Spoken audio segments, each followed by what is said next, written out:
Será aquí en este capítulo 13 donde vamos a ver cómo se establece definitivamente la Iglesia entre los gentiles, ¿no?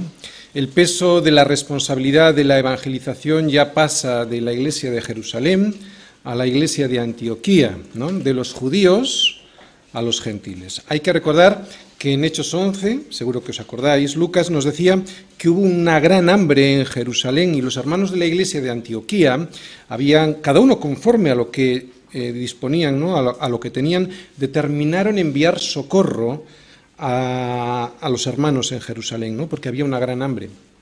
Y no solo determinaron enviar socorro, y esto fue muy interesante descubrirlo, ¿no? Sino en Hechos 11, del 29 al 30, sino que lo hicieron. No solo lo determinaron, sino que enviaron el socorro por medio de Bernabé y Saulo, llevándoselo a los ancianos. Y en el último versículo del capítulo 12, que vimos el domingo pasado, esto es lo que decía. Fijaros, 12:25, y Bernabé y Saulo, ¿no?, cumplido su servicio, volvieron de Jerusalén, llevando también consigo a Juan, el que tenía por sobrenombre Marcos. Aquí pues lo que se nos dice en el último versículo del capítulo 12 es que una vez que cumplieron su servicio, o sea, el de entregar estos diezmos, estas ofrendas a Jerusalén, se volvieron de Jerusalén a Antioquía. Así que después de llevar la ofrenda a los hermanos necesitados de Jerusalén, se volvieron a su iglesia, a Antioquía, llevándose a un joven que se llamaba Juan Marcos. Juan Marcos, ¿os acordáis? Era hijo de María, la que tenía una célula de oración en su casa, lo vimos el domingo pasado, y donde se reunieron todos a orar sin cesar por la liberación de Pedro. Juan Marcos era sobrino de Bernabé, y le veremos en alguna otra ocasión aquí en el libro de los Hechos. También sabemos que Juan Marcos fue el que escribió el Evangelio de Marcos. Hoy vamos a ver el primer viaje misionero. Es la primera vez que se organiza una misión, algo que se organiza deliberadamente, se organiza una misión evangelística. Hasta ahora los miembros de la Iglesia de Jerusalén, mientras iban siendo perseguidos, iban predicando del Evangelio. Pero esta es la primera vez que se hace desde la Iglesia de Antioquía de una manera consciente y se envían misioneros en este caso vamos a ver a Chipre. Vamos a leer todos los versículos de Hechos 13 del 1 al 12. Había entonces en la iglesia que estaba en Antioquía profetas y maestros: Bernabé, Simón el que se llamaba Níger, Lucio de Cirene, Manaén, el que se había criado junto con Herodes, el tetrarca, y Saulo. Ministrando estos al Señor y ayunando, dijo el Espíritu Santo: apartadme a Bernabé y a Saulo para la obra a que los he llamado. Entonces, habiendo ayunado y orado, les impusieron las manos y los despidieron. Ellos, entonces, enviados por el Espíritu Santo, descendieron a Seleucia y de allí navegaron a Chipre. Y llegados a Salamina, anunciaban la palabra de Dios en las sinagogas de los judíos. Tenían también a Juan de ayudante. Y habiendo atravesado toda la isla hasta Pafos, hallaron a cierto mago, falso profeta, judío, llamado Barjesús, que estaba con el procónsul Sergio Paulo, varón prudente. Este, llamando a Bernabé y a Saulo, deseaba oír la palabra de Dios. Pero le resistía Elimas, el mago, pues así se traduce su nombre, procurando apartar de la fe al procónsul. Entonces Saulo, que también es Pablo, lleno del Espíritu Santo, fijando en él los ojos, dijo: «Oh, lleno de todo engaño y de toda maldad, hijo del diablo, enemigo de toda justicia, ¿no cesarás de trastornar los caminos rectos del Señor? Ahora pues, he aquí, la mano del Señor está contra ti y serás ciego. No verás el sol por algún tiempo». E inmediatamente cayeron sobre él oscuridad y tinieblas, y andando alrededor buscaba quién le condujese de la mano. Entonces el procónsul, viendo lo que había sucedido, creyó maravillado de la doctrina del Señor. ¿Qué es profetizar? ¿Qué es enseñar? ¿Y para qué nos sirve?, ¿no? Hechos 13, del 1 al 12. Bien, acabamos de leer que el procónsul creyó maravillado de la doctrina del Señor. Y la doctrina del Señor se sirve en la Iglesia. Hoy vamos a hablar de la Iglesia. Y la Iglesia no es una organización, la Iglesia no es una empresa, es un organismo vivo Y un organismo que está vivo está compuesto por miembros, ¿no? Y en el caso de la Iglesia, que es el cuerpo de Cristo, los miembros somos tú y yo. Una advertencia antes de continuar. No hables en contra de la Iglesia. En más de una ocasión lo hemos hecho todos, ¿no? Hablar en contra de la Iglesia es una forma de justificarte en tu pecado, es una justificación para no agregarte, para no añadirte, es una forma de desobedecer, ¿no? La Iglesia, esto vamos a tenerlo muy en cuenta durante la predicación de Dios, la Iglesia es un diseño de Dios, formada por miembros débiles, sí, francamente débiles, no hay más que mirarnos los unos a los otros, pero es un diseño de Dios. Dios escogió a gente como tú y como yo, gente vil, menospreciada, de lo necio de este mundo, de lo que no es, a fin de que nadie se jacte en su presencia, para que toda la gloria se la lleve Él. Si te sientes parte de la Iglesia, mi hermano, te sentirás así, vil y necio. Y si no te ves así, lo siento por ti, porque entonces no eres parte de la Iglesia. Si crees que alguien te ha hecho daño en la Iglesia, bienvenido al club de los inútiles, al grupo de los necios, al de los débiles, al de los viles, al de los menospreciados, al club de los que no son para deshacer lo que es. Si cuando escuchas esto crees que te están hablando a ti, pues estás bien. Si cuando escuchas esto no crees que te están hablando de ti, tienes un problema, ¿no? Como decimos, si cuando escuchas esto sientes que están hablando de ti, ¿por qué te quejas de la Iglesia? Porque la formamos inútiles como tú y como yo. Así que ojalá te sientas un vil y menospreciado y un incapaz, porque si no es así nunca podrás formar parte del cuerpo de Cristo, ¿no? Y cuando venga el Señor a por su Iglesia, a por su desposada, no te encontrarás con Él. La Iglesia es un diseño de Dios y es usada por Dios para que disfrutes de varias cosas. Hoy vamos a ver aquí alguna de ellas. La profecía, la enseñanza, el llamamiento a servir en ella, el privilegio de sostener a la Iglesia económicamente, también el privilegio de sostenerla al enviar misioneros al mundo. Pero no quiero dejar escapar esta ocasión para recordarte que Dios también la usa para pulirte. Y el caso de Juan Marcos, alguien que llegó a escribir un evangelio, es alguien que Dios usó para pulir el carácter de Bernabé y de Pablo, y también el suyo propio.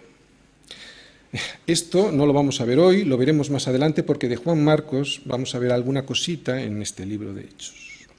Así que si lo usó con Juan Marcos, con Bernabé y con Pablo, no te extrañe que lo use contigo. Dios usa las debilidades de tu hermano, la vileza de su vida, la necedad de sus planteamientos para pulir tu vida, para sacar a la luz lo oculto de tu corazón y para que así lo puedas arreglar con Dios. De esa manera, al descubrirlo, con el roce con tus hermanos, ¿no? Al descubrir lo que eres, podrás confesarte con Dios y arrepentirte para no seguir tropezando en la misma piedra. Y si esto no lo ves así, seguirás tropezando y tropezando en la vida, ¿no? Pensando que se trata de ti, que los demás no te entienden, cuando el problema eres tú, y no lo es. Que diferentes personas de diferentes naciones, como estamos hoy aquí, como vamos a ver también en estos versículos de Hechos, podamos desarrollar una misma forma de pensar y de sentir a través del Espíritu Santo, siendo Cristo el que nos une, esto es un milagro. Esto solo ocurre en la Iglesia. Y solo ocurre en la Iglesia cuando entiendes cuál es tu papel, cuál es tu función en ella. Cuando tienes un concepto más alto de ti mismo del que debes de tener, es cuando no vas a sacarle partido a la Iglesia. Cuando el hermano Toñito, que soy yo, para que nadie se sienta aludido, no te saluda cuando llegas a la Iglesia, has de saber que el hermano Toñito no te vio, nada personal. Pero ese despiste lo usa Dios en tu vida para que aprendas que no se trata de ti, para que muera tu orgullo, para que mates el yo que todavía vive en ti, para que dejes de decir, ay, no me saludo, y empieces a decir, ay, pobre, que mayor está, ¿no? Que no me ha visto. El amor todo lo espera, todo lo sufre. Nos dice Pablo en Corintios, ¿no? Y este esperar y sufrir tiene un propósito. No es esperar y sufrir sin más, ¿no? Sino para que cada día sea tu vida, seas tú más como Cristo. Cuando te resistes a esto, y esto solo se experimenta en la Iglesia, en el roce de unos con otros, entonces te perderás la bendición de Dios para tu vida, que consiste en pulirte, para que puedas tener comunión con los demás. Bien, hecha una semblanza de lo que es la Iglesia en general, vamos a ir versículo a versículo. Versículo 1. Había entonces en la iglesia que estaba en Antioquía profetas y maestros: Bernabé, Simón, el que se llamaba Níger, Lucio de Cirene, Manahem, el que se había criado junto con Herodes el tetrarca, y Saulo. Bien, aquí vemos una serie de nombres. Bernabé, un levita natural de Chipre, era el pastor de la iglesia de Antioquía. ¿Os acordáis? Le vimos cuando en Antioquía muchos creyeron, los apóstoles en Jerusalén, al ver aquello, enviaron rápidamente a Bernabé, ¿no?, para que de alguna manera pastoreara aquella iglesia. Y cuando llegó Bernabé, pues se maravillaba y se regocijaba de lo que había hecho Dios en aquellas personas, ¿no? Así que este es Bernabé. Y está ahora, vamos a decir, como pastor de la iglesia de Antioquía. Níger significa negro. Así que muy probablemente sea un apodo debido al color de su piel, ¿no?, a su piel oscura. Se dice incluso que podría ser Simón de Cirene, aquel que cargó la cruz, ¿no?, del Señor cuando iba de camino al Calvario. Yo no lo sé si fue así o no, pero qué interesante que alguien que ahora está dirigiendo la iglesia de Antioquía fuera aquel que cargó previamente la cruz de Cristo, ¿no? Y esto es lo que significa, previamente has de morir a ti mismo.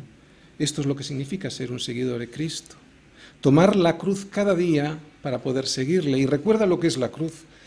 La cruz es un instrumento de muerte, para que mueras. Para que muera yo, para que mueras tu orgullo, ¿no? No puede haber dos reyes en el mismo trono.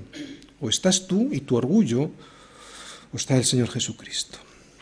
Bernabé, Níger, Lucio de Cirene, sería uno de los primeros cristianos que huyó de Jerusalén muy probablemente por la persecución, curioso, de Saulo, que es el último que vamos a ver hoy aquí, ¿no? Y llegó a su ciudad y ahora está en Antioquía.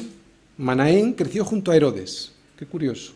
Este Herodes no es el Herodes que acabamos de ver en el capítulo 12 y que asesinó a Jacobo. Este otro es su tío, es el que asesinó a Juan el Bautista y al que Jesús no le contestó cuando le preguntaba y le puso una capa para escarnecerle. Y como no le contestó lo que quería, le mandó con Pilato enfadado. Y luego se hicieron Pilato y Herodes, es este Herodes, ¿no? Así que lo que vemos es que los dos, Herodes y Manahem, fueron criados en Roma como hermanos de leche, así que Manahem vemos que es de la clase alta, ¿no? Y el último de la lista es Saulo, un fariseo, o era un fariseo, un religioso. ¿Qué quiero decir con esta descripción? ¿Qué vemos aquí? Pues vemos a un levita, no a alguien que había sido criado muy probablemente para ser sacerdote de los judíos, a un negro, a un sirio, a un romano, de clase dirigente, a un fariseo religioso. Todos los tipos de personas que te puedas imaginar están aquí representados en esta iglesia de Antioquía. Y es que así es la iglesia. De la misma manera pasa con nosotros en la iglesia, ¿no? Nada en común los unos con los otros, a excepción de una cosa. Bueno, de dos. De nuestro pecado y que hemos sido rescatados por el mismo Señor, por Jesucristo, ¿no?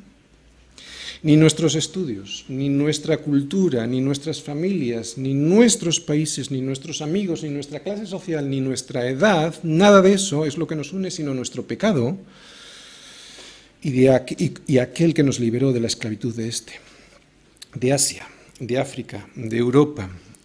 Es la primera ocasión en la historia de la Iglesia en que los líderes no son todos judíos. Vemos que Dios provee a los suyos de profetas, nos dice este versículo, y maestros para que puedan ser edificados.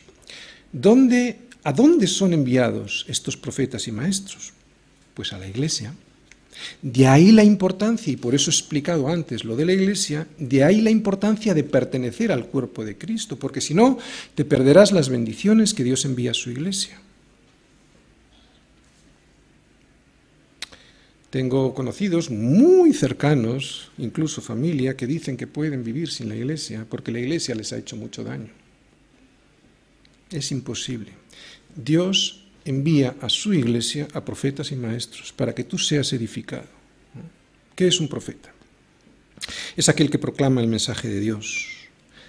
Alguien que declara la verdad de Dios. No es alguien que ve el futuro, ¿no?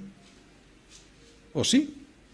Porque si hay alguien en la iglesia, por ejemplo, que tiene un novio o una novia que no es cristiano y me viene a consultar sobre cuál es el futuro de su relación, ¿le podré yo decir lo que le va a pasar en el futuro?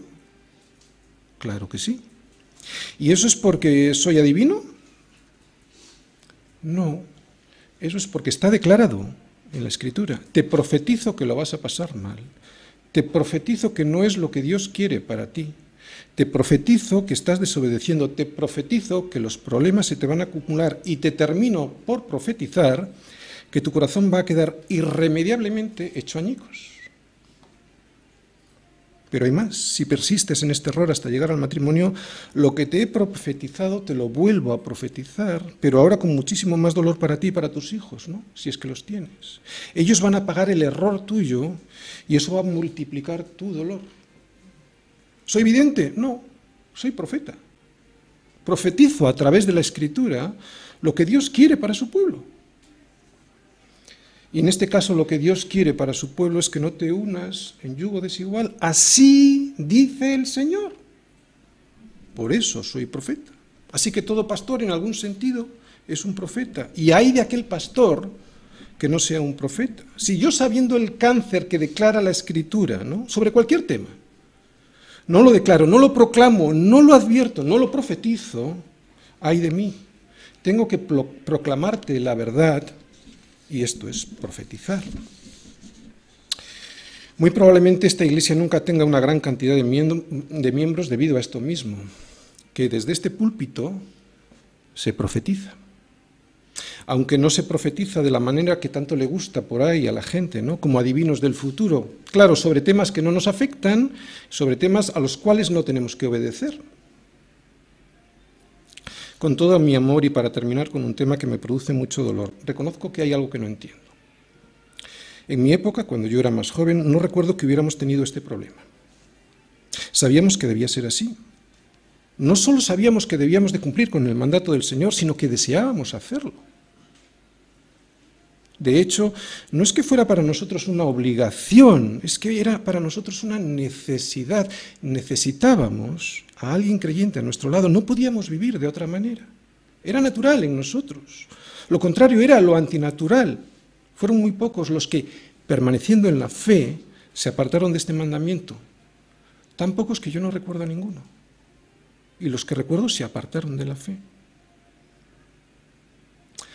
Un maestro, sin embargo, es aquel que nos enseña la palabra. Puede que sea algo que hoy no te interese, puede que no sea una revelación de Dios hoy para tu vida, pero el maestro te lo enseña y tú lo aprendes y lo guardas en tu corazón para cuando lo necesites.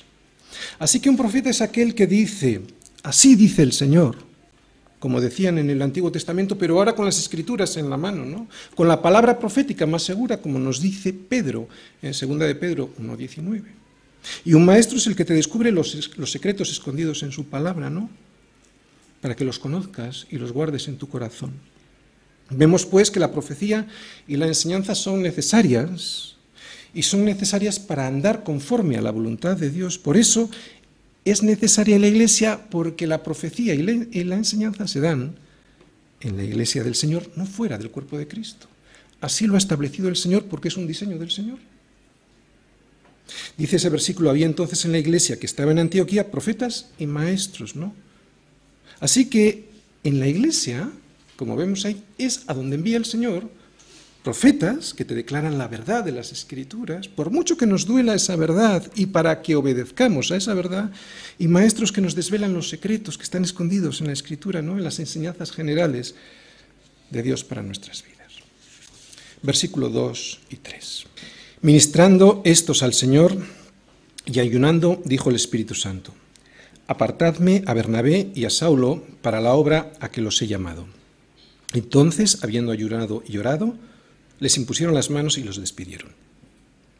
Bien, antes de empezar a explicar cada uno de estos dos versículos, porque voy a ir primero por el 2 y luego por el 3, para ver las palabras más importantes que yo veo aquí, ¿no?, en estos versículos que acabamos de leer, te voy a contar algo que veo en general en estos dos versículos.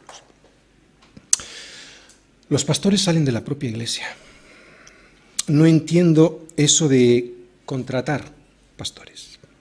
Somos un organismo, no somos una empresa. A un organismo no se le añaden miembros de otro organismo. Surgen del mismo y los reconoce la iglesia. Si a mí me cortan un brazo y me intentan poner un brazo, pues mi propio organismo lo va a rechazar, a no ser que me den un tratamiento pues para bajar mis defensas y que no lo rechacen, ¿no? Cuando nos llegue el momento en nuestra iglesia, será la iglesia también, la propia iglesia, la que al ver ministrando estos al Señor, tomará la decisión de imponerles las manos para que sigan, ¿te das cuenta lo que pone? Para que sigan sirviendo al Señor. Luego te explico lo que significa esto de imponer las manos.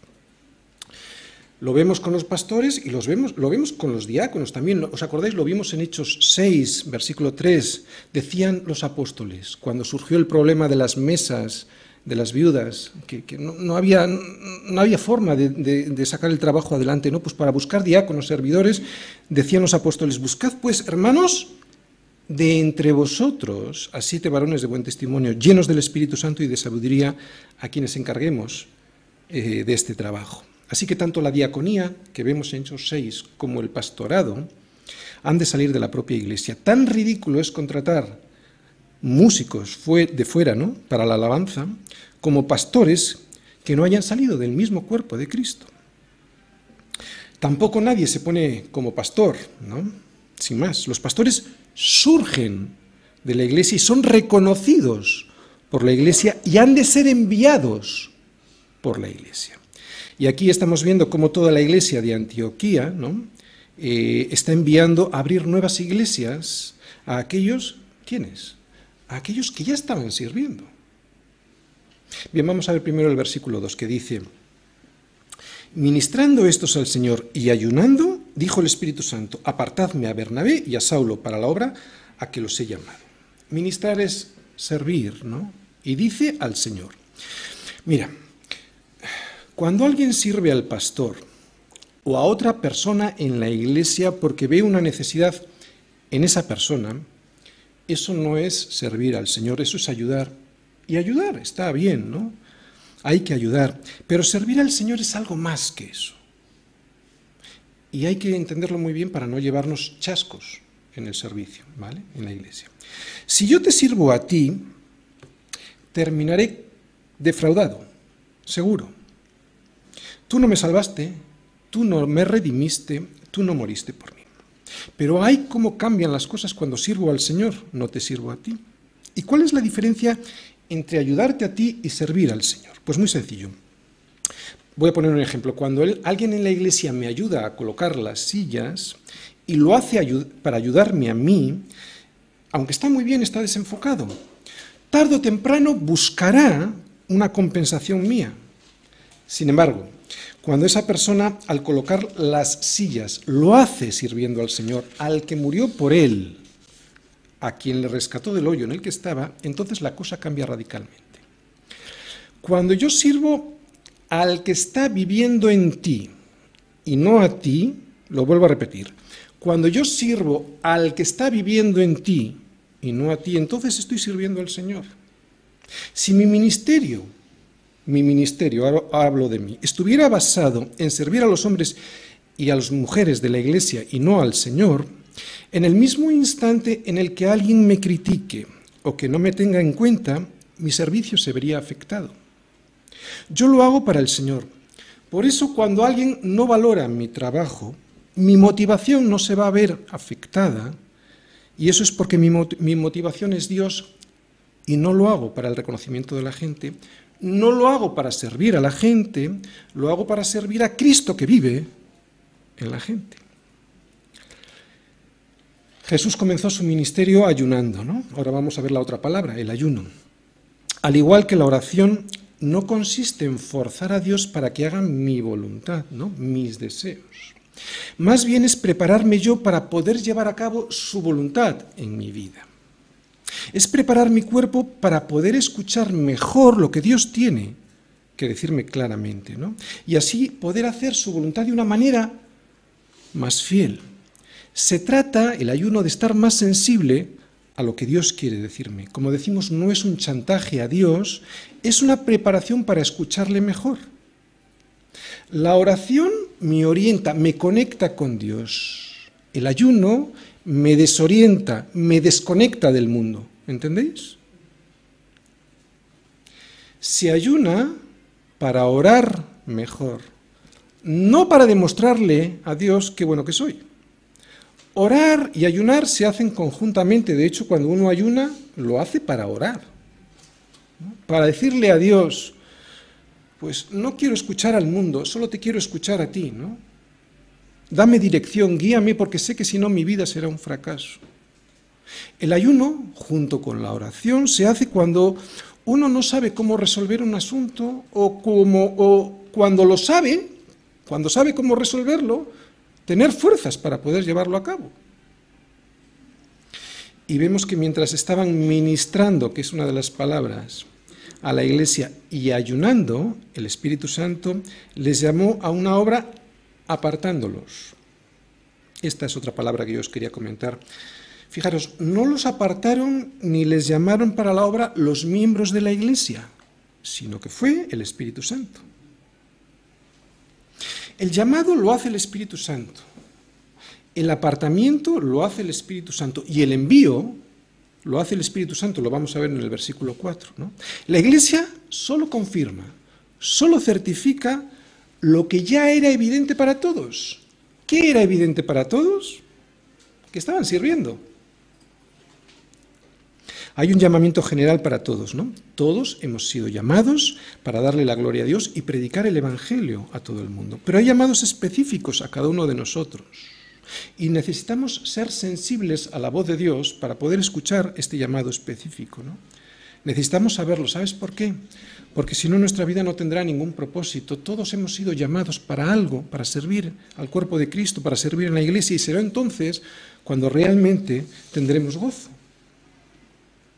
Y ahora vamos a leer el versículo 3, que dice: entonces, habiendo ayunado y orado, les impusieron las manos y los despidieron.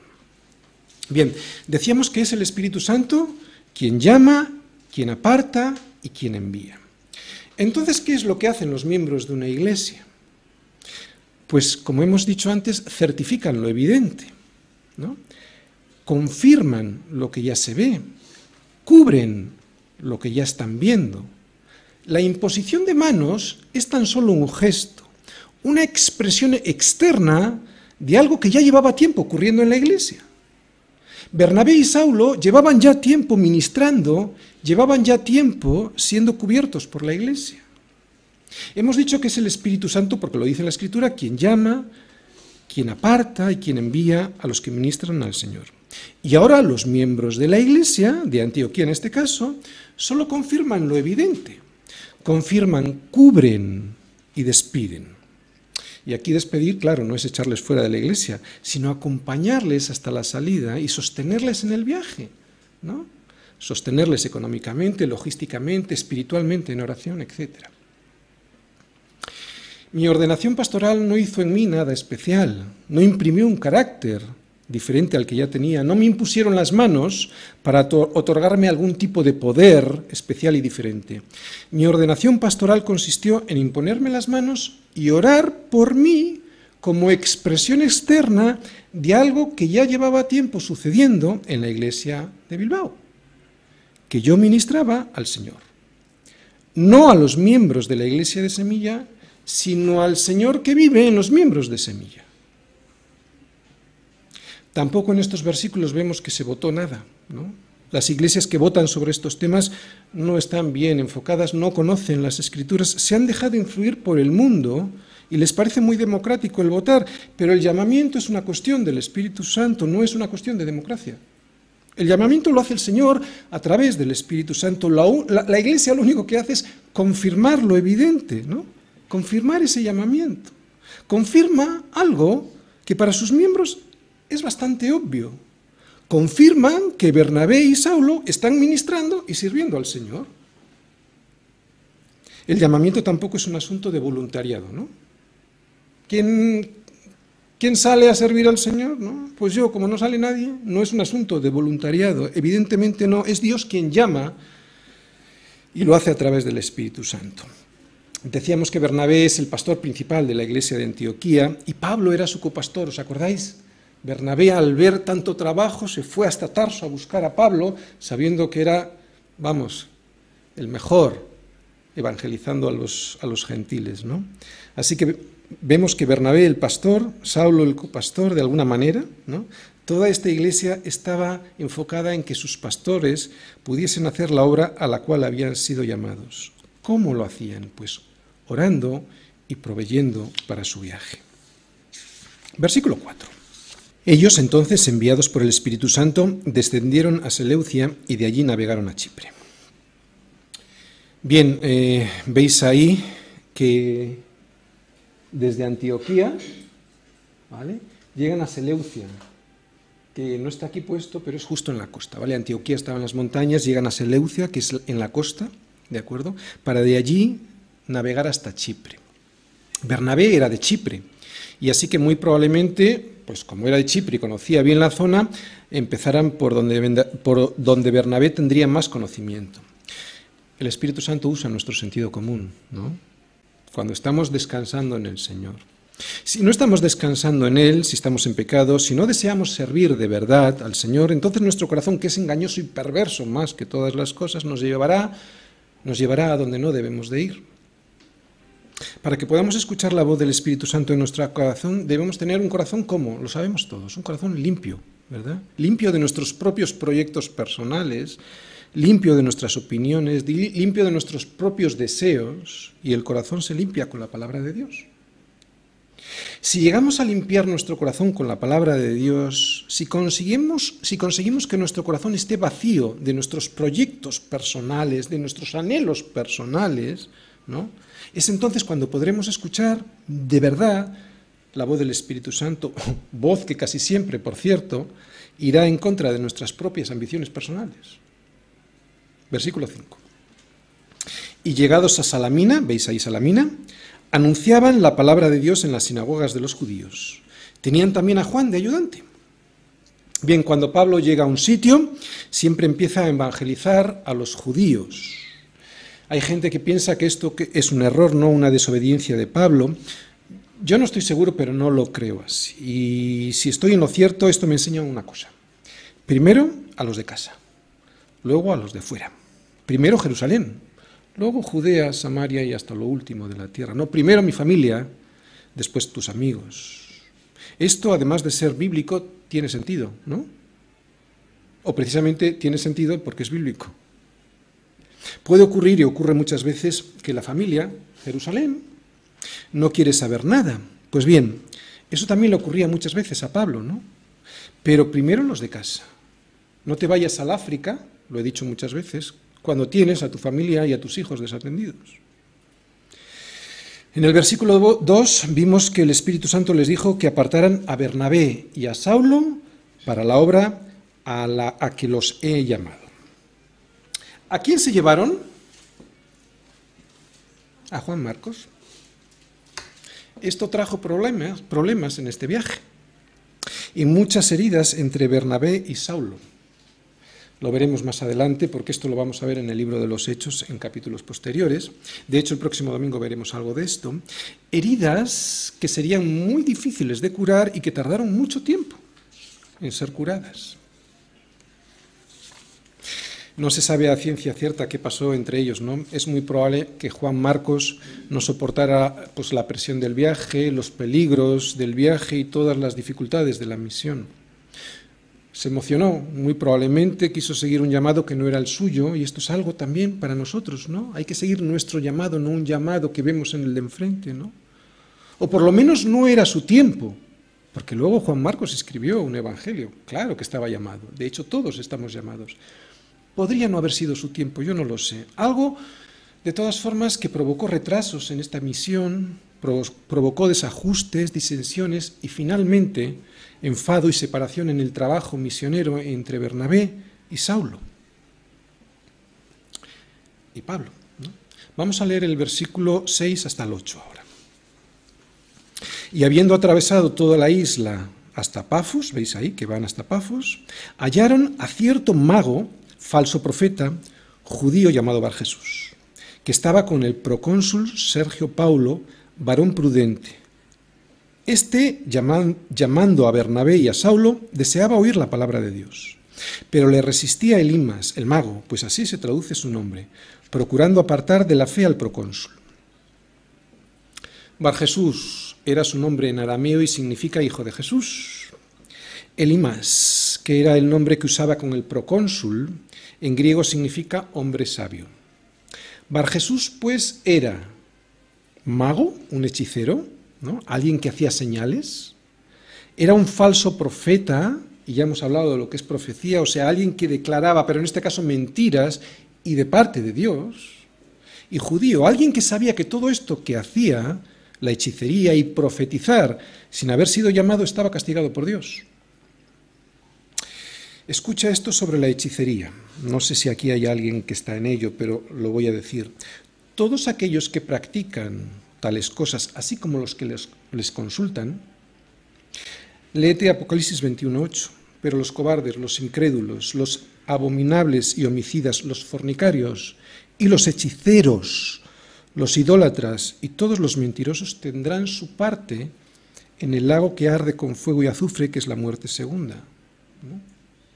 Así que deja todas estas cosas y las practicas. ¿Qué es la muerte segunda? Pues en realidad no es morirse, es vivir eternamente, pero en este caso sin Dios. Abraham, pon tu nombre si quieres. Abraham, sal de Ur de los Caldeos. ¿Por qué? Porque has de confiar en el Señor, Él te va a sostener.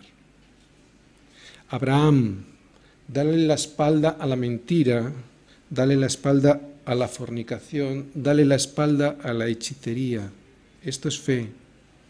Estos son los cortes que Dios quiere que hagas en tu vida. Abraham, sal de tu tierra y de tu parentela, sal de Ur de los Caldeos, pon tu nombre. Le dijo Dios, me dice Dios.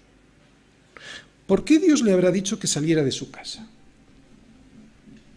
Porque Ur era una tierra de idolatría. De alguna manera le está diciendo, tu padre es un idólatra, yo no te puedo bendecir en esa tierra de idolatría, sal al desierto, ¿no? ¿Y por qué al desierto? Porque en el desierto no hay nada y solo tendrás que confiar en mí, y esto es fe, ¿no? En la casa de tu padre estás muy cómodo, Abraham, pero tu padre es un idólatra, y hasta que no cortes con tu padre yo no te puedo bendecir. ¿Entiendes lo que te estoy diciendo? ¿Entiendes lo que quiero decir? Tenemos que salir de todas estas cosas y las estamos practicando, porque si no, no hay bendición. Y claro, nos manda a salir al desierto, y es duro porque estamos cómodos en la casa, ¿no? Pues esto es profecía. Si sigues en Ur de los Caldeos, el enemigo podrá darte algo de lo que buscas, probablemente. Pero dentro de unos meses te lo cobrará. ¡Ay, que sí te lo cobrará! Y muy caro. El enemigo te cobrará carísima la desobediencia. No es que Dios derrame su ira sobre ti, sino que tú te sales de su protección. Y entonces te darás cuenta que sin la sombra del Omnipotente no puedes hacer nada, ¿no? Y es entonces cuando el enemigo, cuando estás fuera de la sombra del Omnipotente, se aprovechará de ti, ¿no? De tu debilidad hasta hacerte caer definitivamente. Y esto es profecía.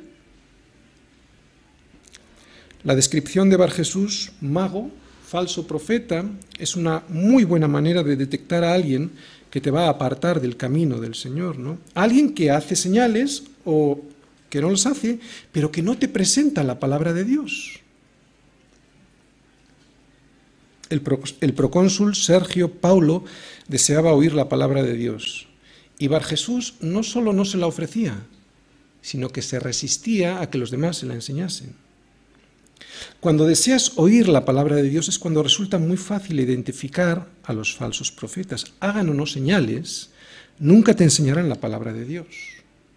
Por eso debemos de estar acostumbrados a la palabra de Dios. Es como los empleados de banca que encontramos en los mostradores de los bancos, ¿no? Es muy difícil colarles un billete falso. ¿Por qué? Porque están acostumbrados a contar dinero todos los días y en cuanto ven uno falso lo detectan enseguida. ¿Quieres detectar a los falsos profetas? Pasa tiempo con la palabra de Dios y no te engañarán. Te aseguro que los identificarás enseguida. Los profetas falsos jamás te llevarán a Cristo, te llevarán a filosofías, te llevarán al psicólogo, incluso te pueden llevar a la iglesia. Pero eso no es ir a Cristo, ¿no? No es lo mismo ir a la iglesia que ir a Cristo, que es la palabra de Dios. ¿Por qué le resistía Elimas? Pues porque era mago, y si el procónsul entendía el Evangelio, dejaría de estar atado a esos servicios del mago y dejaría, pues, el procónsul de pagar por ellos. Romanos 6, 16. ¿No sabéis que si os sometéis a alguien como esclavos para obedecerle, sois esclavos de aquel a quien obedecéis, sea del pecado para muerte, sea de la obediencia para justicia? Lo que estamos pues viendo en estos versículos de Hechos es un tipo de lo que pasa en el mundo. Solo hay dos posibilidades, como acabamos de ver en Romanos 6. O somos esclavos del pecado y esto nos lleva a la muerte, o de la obediencia de la Escritura, que es Cristo, ¿no? Para justicia, no hay más. O esclavos de Satanás para muerte, o esclavos de Cristo para vida. O esclavos de Elimas para muerte y pagándole, porque en este mundo ser esclavos de Elimas se paga, y se paga caro. O esclavos de Cristo que nos libera, ¿no? Y conoceréis la verdad, que es Cristo, y la verdad os hará libres. Elimas está impidiendo que la verdad llegue al procónsul. Y de esto también nosotros podemos aprender algo, ¿no? Todos en la iglesia podemos aprender. Por ejemplo, los chicos jóvenes. Si siendo cristiano no te comportas con las chicas de una manera correcta, y sabes a lo que me refiero, estás siendo piedra de tropiezo para que esa chica llegue a conocer la verdad. Y al revés, si eres una mujer cristiana y te estás comportando de una manera poco decorosa con un chico, le estás impidiendo que llegue a conocer la verdad del Evangelio, por muy cristiana que digas que seas. Y el procónsul era prudente. El procónsul era prudente, por eso deseaba oír la palabra de Dios. Versículo 9. Entonces Saulo, que también es Pablo, lleno del Espíritu Santo, fijando en él los ojos, fíjate este versículo 9, viene después del 8. Qué agudo este pastor, ¿no? Pero fíjate por qué lo digo. Fíjate lo que dice el 8. Le resistía Elimas, el mago, pues así se traduce su nombre. Y el 9, entonces Saulo, que también es Pablo. Qué raro, ¿no? Lucas, y lo estamos viendo en este libro de Hechos, jamás da puntada sin hilo. Lo dice por algo. Lucas no pone nunca una frase detrás de otra sin más. Leídas en español no levantan muchas sospechas, pero de hecho leídas en español, parece que Saulo lo que está haciendo es que como ahora está en una zona griega, pues se cambia el nombre, ¿no? Antes estaba en una zona de influencia judía, Saulo, ahora está en una zona de influencia griega, se cambia el nombre de Saulo a Pablo, sin más. Pero al leer estas dos frases, estos dos versículos en griego, cobran otro sentido. Elimas en griego significa, como os he dicho antes, hombre sabio. ¿Y qué crees que significa Paulos en griego? Esta palabra que está prestada del latín significa el pequeño. Muchas veces hemos dicho en la iglesia que no hay posiciones, que solo hay funciones, ¿no? Hoy Lucas nos acaba de dar una lección de lo que hizo Saulo frente a este judío que en su tarjeta de visita ponía Elimas, el hombre sabio, ¿no? ¿Cuántos por ahí ponen en su tarjeta de visita reverendo, apóstol? ¿No? Hola, pastor. No, no soy pastor, soy apóstol, ¿no? Qué horror. Sin embargo, Pablo se hacía llamar el pequeño, y era Pablo. Es como si Lucas con esta descripción nos dijera, así es como funciona la iglesia, ¿no? Sin posiciones. Este es el sentir que hay en los verdaderos hijos de Dios, que al igual que Juan el Bautista podemos decir y debemos decir, de verdad y no de boquilla, es necesario que Él crezca, pero que yo mengüe. Cuando hay demasiado Saulo, cuando hay demasiado Tony, Cristo no podrá llenar mi vida, será imposible, no le dejaré sitio. Y precisamente por eso los ojos de las personas estarán puestos en Saulo o puestos en Tony y nunca verán a Cristo. Cuando hay demasiado Saulo, cuando hay demasiado Tony, el poder de Dios no podrá reposar sobre mi cabeza. Y entonces no me podré gloriar en mis debilidades, como decía Pablo, ¿no? En 2 Corintios 2 Corintios 12, 9. Por tanto, de buena gana me gloriaré más bien en mis debilidades, para que repose sobre mí el poder de Cristo, ¿no? No me podré gloriar si no lo hago así. No es el poder de mi sabiduría, o de mis títulos, o de mis nombramientos, ¿no? Versículo 10. Fíjate las palabras de Pablo. Dijo: oh lleno de todo engaño y de toda maldad, hijo del diablo, enemigo de toda justicia, ¿no cesarás de trastornar los caminos rectos del Señor? Fuerte, ¿no? Las palabras de Pablo, yo no las diría hoy así, por lo menos, no sé. Estar lleno del Espíritu Santo es compatible con estar profundamente enojado contra el engaño que significa la falsa doctrina, ¿de acuerdo? Tenemos un muy buen ejemplo con Jesús en el templo. ¿Os acordáis? Jesús no se airó porque vendían cosas en el templo. De hecho, se debían vender cosas en el templo, ya que muchas veces los peregrinos no podían trasladar sus animalitos, ¿no?, hasta Jerusalén. Era un viaje largo e incómodo y los animales ocasionaban trastornos e incomodidades a sus dueños. Y a veces incluso se terminaban muriendo por el camino. A este problema se añadía otro. Cuando los fieles intentaban entregar el animal que habían traído, ¿no?, para el sacrificio, muchas veces se lo declaraban con defecto para que tuvieran que comprar otro allí mismo. ¿Os dais cuenta? ¿Qué listos estos? Así que los fieles se curaban en salud y no lo traían desde casa. Bueno, pues a estos dos problemas se añadía un tercero.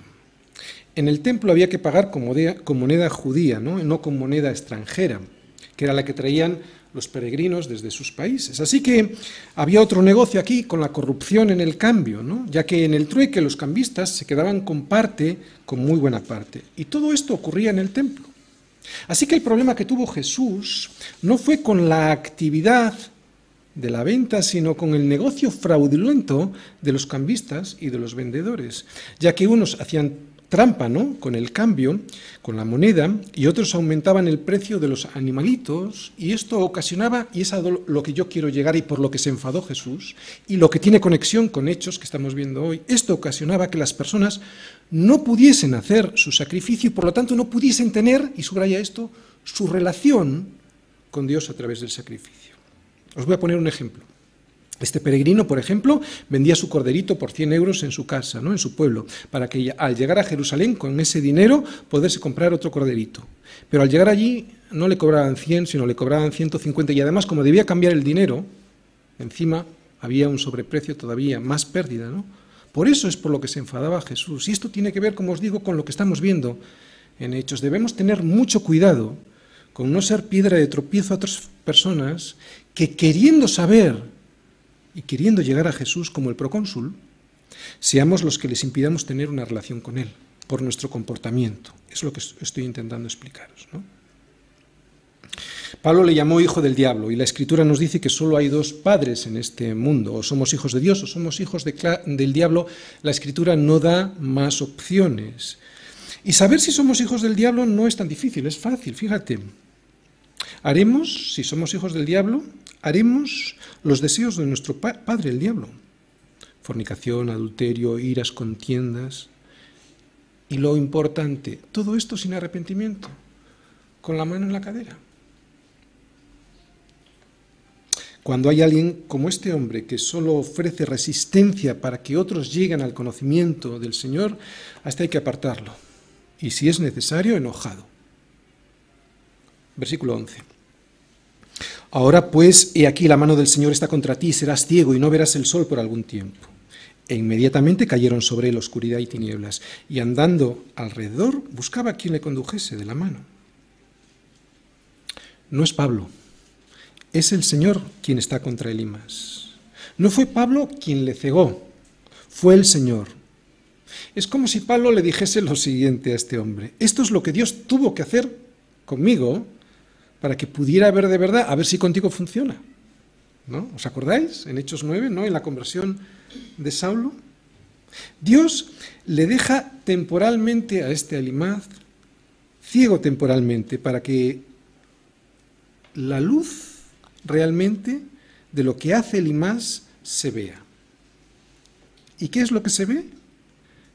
Que es un ciego que necesita ser llevado de la mano para que todos vean lo que realmente es un falso profeta.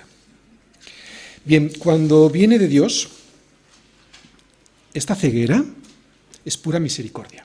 Dios no te quiere castigar. De hecho, dice que fue temporalmente.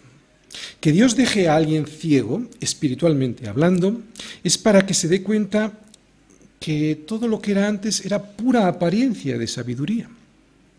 Para que te veas como realmente eres, un ciego que no sabes ni dónde estás. Y esto provoca, o lo provoca Dios, para arrepentimiento, ¿no? No para fastidiar, sino porque es pura misericordia. No sabemos lo que le pasó a Elimás, pero sí sabemos lo que le pasó a Pablo. Como os digo, en su conversión en Hechos 9 lo vimos cuando Dios le dejó ciego. Pudo ver mejor que nunca, ¿no? Nunca Pablo había visto tan bien hasta ese momento. Nunca antes había descubierto quién era Dios, quién era él, Pablo, y qué es lo que quería Dios de él, de Pablo. Este gesto por parte de Dios de dejarte ciego es un acto, como decimos, de misericordia. Pero atención, tendrá los efectos de la misericordia si reconoces tu verdadera situación, que eres un hombre que te haces llamar Elimás, el hombre sabio, y sin embargo, la verdad es que eres un miserable ciego. Versículo 12. Entonces el procónsul, viendo lo que había sucedido, creyó, maravillado de la doctrina del Señor. El procónsul creyó, pero atención, no maravillado del milagro, sino, como dice ahí, maravillado de la doctrina del Señor. Nadie debería salir de una iglesia maravillado por otra cosa que no sea de la palabra del Señor. Ahora le conozco mejor, ¿no? Ahora sé cuál es la voluntad de Dios para mi vida. Hoy he descubierto que estaba equivocado en este tema. Qué bueno ha sido el Señor conmigo esta tarde, a pesar de la disciplina que he recibido, o precisamente qué bueno por la disciplina que he recibido, ¿no? Solo la palabra de Dios, el oír la palabra de Dios es lo que nos trae la fe, nunca son los milagros. Cualquier reunión de milagros que deje al margen el Evangelio de la muerte de Cristo y de su resurrección, y por lo tanto el Evangelio de la culpabilidad del hombre para arrepentimiento y perdón de pecados, es un circo. El Evangelio se predica con el Evangelio.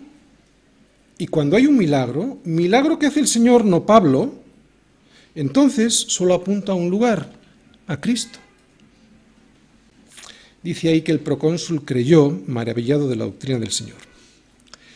Y yo me pregunto a mí mismo también, ¿seguimos maravillándonos de la doctrina del Señor o ya nos hemos acostumbrado? Amén. Señor, te damos muchas gracias por tu palabra.